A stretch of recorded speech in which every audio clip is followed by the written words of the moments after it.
অলংকার নিকেতন নামে একটা প্রতিষ্ঠান আছে, স্বর্ণালঙ্কারে ব্যবসা করেন এবং বসুন্ধরাতে একটা তাদের বড় দোকান আছে এবং তাদের ফ্যাক্টরি আছে তাঁতিবাজার, এবং তারা প্রসিদ্ধ স্বর্ণ ব্যবসায়ী।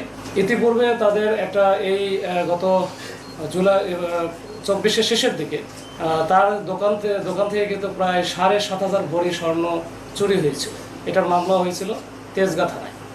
তো যাই হোক, এটা একটা ব্যাকগ্রাউন্ড আমি বললাম।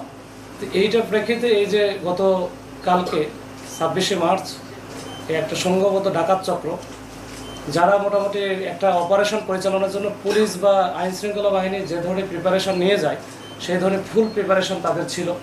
তাদের সাথে র্যাবের কোটি পরা এবং জ্যাকেট পরা অবস্থায় যেমন লোকজন ছিল, সাথে ছিল মিডিয়ার একবারে মাইক্রোফোন, জিটিভির মাইক্রোফোনের একটা ব্যবহার করা একজন সাংবাদিক ছিল, 2 জন ম্যাজিস্ট্রেট ছিল, এবং যারা সোর্স হিসেবে কাজ করে বা এই যে এখন সাধারণত দেখা যায় ছাত্রদের একটা প্রতিনিধি 5-6 জনের ছিল।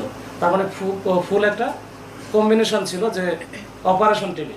তারা যখন 5:45টার দিকে ওই বাসায় যখন ঢুকতে যায়, তখনই কিন্তু ওই বাসার যে সিকিউরিটি গার্ড আছে তাদেরকে প্রথমে ঢুকতে দেয় না, মানে নিষেধ বাধা প্রদান করে যে আপনারা সকাল পর্যন্ত ওয়েট করেন। কিন্তু তারা বলে যে না, আমরা ম্যাজিস্ট্রেট সহ আসছি, আমরা অপারেশন পরিচালনা করব।